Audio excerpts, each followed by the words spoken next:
നമുക്ക് പലപ്പോഴും ഒരു സ്വപ്നം കണ്ട് എണീറ്റാല് ആ സ്വപ്നം കണ്ടപ്പോൾ നമ്മളത് കംപ്ലീറ്റ്ലി ഫീൽ ചെയ്തിട്ടുണ്ടാവും. ഉം. പക്ഷെ എണീറ്റാൽ നമുക്കത് എന്താന്ന് ഓർമ്മയുണ്ടാവില്ല. ഉം. അല്ലെങ്കിൽ വളരെ വേഗമായിട്ട് ആം, ഓർമ്മയുണ്ടാവുള്ളൂ. അല്ലെങ്കിൽ ചിലപ്പം ചില സ്വപ്നങ്ങൾ നമ്മൾ കാണുമ്പോൾ നമ്മളെ വീടായിരിക്കും. പക്ഷേ അത് വേറെ നമുക്കറിയാത്തൊരു സ്ഥലത്തായിരിക്കും. അതെ, അതെ. ആ വീട്ടിലില്ലാത്തൊരാൾ അവിടെ ഉണ്ടാവും. അങ്ങനെ മിസ്മാച്ച്ഡ് ആയിട്ട് നമ്മൾ ചിലപ്പോൾ കാണും. കാണാറുണ്ട്. നമ്മളെ നമ്മളെ വീടായിരിക്കും. പക്ഷേ ആ വീട്ടിൽ നമ്മളെ സ്കൂളിൽ ടീച്ചർ ഉണ്ടാവും. അങ്ങനെ ഞാൻ പറയണത് വളരെ അപ്പൊ അതായത് ശരിക്കും അവിടെ ഈ ഇവിടെ ഇവിടെയൊക്കെയുള്ള എന്തൊക്കെയോ അപ്പൊ സാധനങ്ങൾ ശരിക്കും ഈ കൂട്ടിയിട്ട് ഒരു നമ്മുടെ സ്വപ്നങ്ങൾ നമുക്ക് ഓർത്ത് വെക്കാൻ പൊതുവെ പറ്റാറില്ല വളരെ ഡീറ്റെയിൽ ആയിട്ട്. പക്ഷെ നമ്മളത് കാണുന്ന സമയത്ത് നമ്മൾ വളരെ ഡീറ്റെയിൽ ആയിട്ട് വളരെ ഫീൽ ചെയ്തിട്ടാണ് നമ്മൾ സ്വപ്നങ്ങൾ കാണാന്നാ എനിക്ക് പേഴ്സണലി തോന്നിയിട്ടുള്ളത്. അപ്പോ അതെന്തുകൊണ്ടാണ് നമുക്കത് ഓർത്തെടുക്കാൻ പറ്റാത്തത്? ഇതാണ് ഞാൻ നേരത്തെ പറഞ്ഞത്. നമ്മളിപ്പം ഒരു ഹിപ്നോ തെറാപ്പിയിൽ കൊണ്ടുപോകുന്ന സമയത്തും ഇപ്പോൾ സ്വപ്നം എന്ന് പറഞ്ഞു കഴിഞ്ഞാൽ ഞാൻ പറഞ്ഞല്ലോ, നമ്മൾ ആൽഫ സ്റ്റേറ്റിലേക്ക് പോയി അതിൻ്റെ താഴേക്ക് തീറ്റയിലേക്ക് പോവുക. ബ്രെയിൻ അങ്ങനെ പോയി പോയി പോയി നമ്മൾ ആ ഒരു ഡെപ്തിലേക്ക് പോകുന്ന മെത്തേഡിനകത്ത് ഈ റെം സംഭവിക്കുമെന്ന് ഞാൻ പറഞ്ഞല്ലോ. ഉം. നമ്മൾ ഹിപ്നോ തെറാപ്പി ചെയ്യുമ്പോഴും നമ്മൾ ഇതേ സ്റ്റേറ്റിലേക്കാണ് ഇവരെ കൊണ്ടുപോകുന്നത്. ഉം. അപ്പോൾ അതായത് കംപ്ലീറ്റ് ഉറക്കത്തിലല്ല, ഉം. എന്നാലൊരു സ്വപ്നം കാണുന്ന ഒരവസ്ഥയിൽ. ഉം. അപ്പോൾ ഈ റെമ്മൊക്കെ ഉണ്ടാവും. അപ്പോൾ ഈ സമയത്ത് നമ്മളിൽ കിട്ടുന്ന പല ഇൻഫർമേഷൻസും നമ്മൾ കളക്റ്റീവായിട്ട് എടുത്തിട്ടുള്ള പല കാര്യങ്ങളെ കണക്ട് ചെയ്തിട്ട് ഒരു സ്റ്റോറി ബിൽഡ് ചെയ്യുക. ഉം. അങ്ങനെയാണ് സ്വപ്നത്തിലും വരിക. ഇപ്പം മാമിന് എന്താ പറയുക, പണ്ട് ആരെങ്കിലും ഒരു ഉപദ്രവിച്ചതോ അല്ലെങ്കിൽ പേടിപ്പിച്ചതോ ആയിട്ടുള്ള ഒരു ട്രോമയാണെന്ന് വിചാരിക്കുക. അതിനെ കാണുന്ന കഥയേ വേറെയായിരിക്കും. ഉം. അത് ആ ഒരു വ്യക്തിയൊന്നും നമ്മൾ കാണില്ല. ഇല്ല. നമ്മൾ ചിലപ്പോൾ എന്താ പറയുക, ഒരു കറുത്ത രൂപം ഉം. അത് ചിലപ്പോൾ ഇങ്ങനെ ഓടി വരുന്നു. ഓടി വരുമ്പോൾ എൻ്റെ വീടുണ്ട്. എൻ്റെ വീടിൻ്റെ വാതിൽ അടഞ്ഞിരിക്കുന്നു. അപ്പുറത്ത് അച്ഛൻ നിൽക്കുന്നു. ഞാൻ മുട്ടി വിളിക്കുന്നു. അച്ഛൻ വിളി കേൾക്കുന്നില്ല. അയാൾ അടുത്തേക്ക് വരുന്നു. എനിക്ക് ശ്വാസം മുട്ടുന്നു. ഇങ്ങനെയൊക്കെയുള്ള സ്വപ്നം വരിക. തമ്മിലൊരു ബന്ധവുമില്ല. ഉം. ഇത് ഇയാളുടെ വീട്ടിൽ നടന്നൊരു കാര്യമേ ആയിരിക്കില്ല. ഉം. പിന്നെ ചെറിയ പ്രായത്തിലുള്ളൊരു കുട്ടി ഒരു വഞ്ചിയുടെ പുറത്തിരുന്ന് പോകുന്നു. ചെറിയത്ര ഉള്ള കുട്ടി എന്തായാലും വഞ്ചിയുടെ പുറത്തിരിക്കില്ലല്ലോ. ഇല്ല. അപ്പോൾ ഈ വഞ്ചി എന്നുള്ളതും ഈ കുട്ടി എന്നുള്ളതും ഇതെല്ലാം കളക്ട് ചെയ്തെടുക്കുന്ന, ഇപ്പോൾ ഒരാൾ കണ്ടൊരു സ്വപ്നത്തിനെ കുറിച്ച് എന്നോട് പറഞ്ഞു. അയാളുടെ ഭയങ്കര ഇരുട്ട് നിറഞ്ഞൊരു വഴി. ഉം. അവിടെ ഒരു കാളവണ്ടി വരുന്നുണ്ട്. കാളവണ്ടിയുടെ കൂടെ ഒരു വെളിച്ചപ്പാടുണ്ട്. ഉം. പഴയ കാലമാണ്. ഉം. ഇപ്പോഴത്തെ കാലമല്ല, ഉം. പണ്ടത്തെ കാലം. അപ്പോൾ അമ്മ കുട്ടിയെ എടുത്തിട്ടുണ്ട്. ആരുടെ? ഈ കുട്ടിയെ അമ്മ കയ്യിലെടുത്തിട്ടുണ്ട്. ഈ കുട്ടി ഇയാളാണെന്ന് ഇയാൾക്കറിയാം. ഉം. എന്നിട്ട് ഈ അമ്മ കുട്ടിയെയും എടുത്തിട്ട് ഇങ്ങനെ പോവുകയാണ്. പോകുന്ന സമയത്ത് ഈ കാളവണ്ടി വരുന്നുണ്ട്, വെളിച്ചപ്പാട് വരുന്നുണ്ട്. വെളിച്ചപ്പാടിന് മറ്റേ നമ്മൾ ഈ മറ്റേ പറയൊക്കെ നിറച്ച് കൊടുക്കുമല്ലോ, നെല്ല്. ഇതെല്ലാം രാത്രിയാണ് സംഭവിക്കുന്നത്. ഇതൊരിക്കലും രാത്രി ചെയ്യാറില്ലല്ലോ. ഉത്സവത്തിന് ഉം. വന്നിട്ട് നമ്മൾ ഉം. ഉം. പറയെടുക്കുക എന്നൊക്കെ പറഞ്ഞത് രാവിലെയല്ലേ ചെയ്യുക.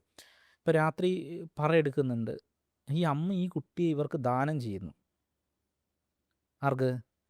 ഈ പരടക്കാൻ വരുന്ന കാളവണ്ടി. കാള കുട്ടി ഭയങ്കരമായിട്ട് കരയുന്നുണ്ട്, പേടിക്കുന്നുണ്ട്. ഈ വെളിച്ചപ്പാടിൻ്റെ കഴുത്തിൽ ചെമ്പരത്തിപ്പൂവിൻ്റെ മാലയുണ്ട്. ഇതാണ് ഇത് ഒരു എത്ര ഒരു 10, 12, 15, 16 വയസ്സെങ്ങാണ്ടുള്ളൊരു കുട്ടി കാണുന്നതാ. ഈ കുട്ടി ഉറക്കത്തിൽ നിന്ന് എഴുന്നേൽക്കുമ്പോൾ ഇതൊന്നും കാണുക. ഉം. കുട്ടിയെ അമ്മ കൊടുക്കുക. ഉം. ഇവൻ ഒറ്റപ്പെട്ടു പോവുക ആരുടെയോ കയ്യിലേക്ക്. ഉം. ആരാന്നറിയില്ല. കാളവണ്ടിയാണ്, ഇരുട്ടാണ്. ചെറിയ നാരോ ഇടവഴി, 2 സൈഡും കാട്. ഇത് എല്ലാം കൂടി ഒന്ന് കണക്ട് ചെയ്ത് നോക്കൂ. ഇത് തമ്മിൽ എന്തെങ്കിലും ബന്ധം തോന്നുന്നുണ്ടോ? നല്ലൊരു കഥ പോലെ തോന്നുന്നുണ്ട്. ഉം. പക്ഷേ ഒന്നും വെളിച്ചപ്പാ തമ്മിൽ ബന്ധമില്ല. ഈ വെളിച്ചപ്പാട് സമയത്തല്ലേ ഇത് രാത്രി നടക്കുക? വരില്ല, പറ കഴുത്തില് നിറയ്ക്കില്ല. പറ ചെമ്പരത്തി. നിറയ്ക്കുമ്പോൾ കാളവണ്ടി വരില്ല. ആ. അപ്പോൾ ഈ കാളവണ്ടി എന്നുള്ളൊരു സംഭവം ഉണ്ടാവും, ഈ പറ എന്നുള്ളൊരു സംഭവം ഉണ്ടാവും, വെളിച്ചപ്പാടെന്നുള്ള ഇതെല്ലാം ചിലപ്പോൾ ഇവനെ ഫിയർ ഫാക്ടേഴ്സായി കിടന്ന കുറേ കാര്യങ്ങളാണ്. ആ. രാത്രി ഇരുണ്ട വഴി ആ. പൊതുവെ എല്ലാവർക്കും പേടിയുള്ള കാര്യമാണ്. പേടിയുള്ളതാണ്. കാടും കൂടിയായാലും ഇരട്ടിയായി. ആ. പിന്നെ കാളവണ്ടി മാത്രം നമ്മൾ സിനിമയിലൊക്കെ കാണാറില്ലേ, ഒരു ഇരുണ്ട വഴിയിലൂടെ ഒരു ആ. ആ. കാളവണ്ടി പിന്നെ ലൈറ്റ് ഇട്ട് പിന്നെ. ഇങ്ങനെ വരുന്നു. ഉം. അപ്പോൾ ഇതെല്ലാം കണക്ട് ഇവ ഈ കുട്ടിയുടെ പ്രശ്നം എന്താണെന്ന് വെച്ച് കഴിഞ്ഞാൽ, ചെറുപ്പത്തിൽ ഈ പറഞ്ഞ മാതിരി വളരെ ചെറുപ്പത്തിൽ ഈ കുട്ടിയെ വേറൊരു വീട്ടിൽ കൊണ്ട് നിർത്തി. ഉം. അവിടെ നിർത്തിയ സമയത്ത് അവിടുത്തെ അമ്പലത്തിൽ എന്തോ ഉത്സവമോ എന്തോ ഉണ്ടാകുന്ന സമയത്ത് രാത്രി ഇവൻ ഒറ്റയ്ക്ക് വീട്ടിലിട്ട് പോയി. ആ സമയത്ത് ഇവൻ ഭയങ്കരമായിട്ട് പേടിച്ചു. പേടിച്ചു. വളരെ ചെറുപ്പത്തിലാണ്. ഇത് തെറാപ്പിയിലൂടെ കണ്ടുപിടിച്ച കേട്ടോ. അപ്പോൾ ഈ ഒരു സംഭവത്തിൻ്റെ കഥയാണ് ഈ പറഞ്ഞത്. ഇതുകൊണ്ട് ഈ കുട്ടിക്ക് എന്താണെന്ന് വെച്ച് കഴിഞ്ഞാൽ, ഒരു ഗ്രൂപ്പ് ഓഫ് ആൾക്കാരുടെ ഇടയിലേക്ക് ഇറങ്ങിച്ചെന്ന് സംസാരിക്കാൻ ഭയങ്കര ബുദ്ധിമുട്ടാണ്. ഉം. സംഭവം ഒറ്റപ്പെട്ടതാണെങ്കിലും ഉം. തമ്മിൽ യാതൊരു സോഷ്യലൈസ് ചെയ്യാനാണ് ബുദ്ധിമുട്ട്. ബുദ്ധിമുട്ട്. സോഷ്യലൈസ് ചെയ്യാൻ ബുദ്ധിമുട്ടാണ്. ഒരുപാട് ആൾക്കാരുടെ ഇടയിലേക്ക് ചെല്ലാൻ വയ്യ. ആൾക്കാരുടെ അടുത്ത് ചെല്ലുമ്പോഴേക്കും കംപ്ലീറ്റ് പെർഫെക്ഷനിസം പുള്ളിക്ക് വേണം. ഞാൻ ചെയ്യുന്നത് മുഴുവൻ തെറ്റായി പോകും. ഉം. ഇതെന്തുകൊണ്ടത് ചിന്തിക്കുന്നതെന്ന് ചിന്തിച്ച് കഴിഞ്ഞാൽ, ഇവൻ ഒരു ഗ്രൂപ്പ് ഓഫ് ആൾക്കാരുടെ ഇടയിലേക്ക് ചെല്ലുന്നു. ഇതൊരു വലിയ ഫാമിലിയിൽ നടന്ന കഥയാട്ടോ. കൂട്ടുകുടുംബമൊക്കെ ആയിട്ട് താമസിക്കുന്ന സ്ഥലത്ത് എന്തോ ഒരു ആവശ്യത്തിന് കുട്ടീനെ വീടിനകത്തിട്ട് വലിയൊരു വീടിനകത്തിട്ട് അത് തറവാട് വീടുമാണ്. അതാണ് ഈ പഴമയൊക്കെ കണക്ട് ചെയ്ത് വന്നത്. അപ്പം സോഷ്യലൈസ് ചെയ്യാൻ പറ്റില്ല.